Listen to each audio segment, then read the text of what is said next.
ګران لیدونکو السلام علیکم.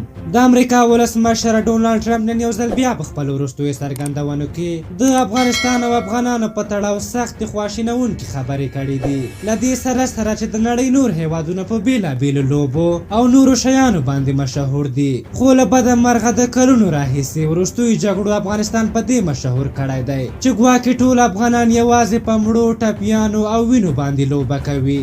دا خبره نن د امریکا ولسمشر ډونالډ ټرمپ هم کړې. هغه ویلي دي چې طالبان یوازې د ساتیرۍ او تفریح لپاره جګړه کوي. ولسمشر ټرمپ دغه راز د افغانانو په تړاو ویلي دي چې دوی د جګړو او وژنو خلک دي، ځکه چې افغانانو ټول عمر جګړې کړي او له دې پرته بل هیڅ کار نه لري. ټرمپ دا هم ویلي دي چې افغانان له زرګونو کلونو راهیسې جګړه کوي او د جګړې لپاره ډېر پیاوړي خلک دي. نوموړی زیاتوي دا معلومات هغه چاته کیږي چې په افغانستان کې ډېر وخت تیر کړی وي. هغه په خپلو خبرو کې هم دا راز ویلي، لکه څنګه چې خلک د تفریح او ساتیرۍ لپاره د فوټبال او نورې لوبې ګوري، خو وسلوال طالبان هغه ډول نه دي. دوی یوازې په هیواد کې په جګړو او وژنو تفریح او ساتیرۍ کوي. له دې وړاندې هم د امریکا ولسمشر ډونالډ ټرمپ په سپینه ماڼۍ کې یوې غونډې ته د خبرو پر مهال ویلي وو چې افغانستان د ترهګرو لپاره هاروارډ پوهنتون دی. ټرمپ ویلي دوی به د ترهګرو د مخنیوي لپاره په افغانستان کې استخباراتي حضور ولري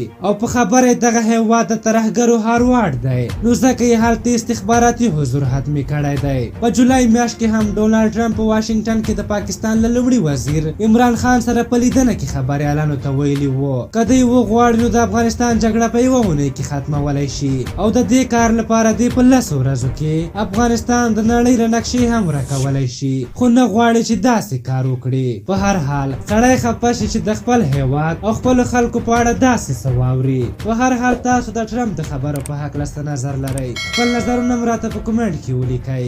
دا وه د ټرمپ د خبرو په هکله زموږ ویډیو. تر بلې ویډیو مو په لیو بخونکي خدای سپارم. د الله په امان.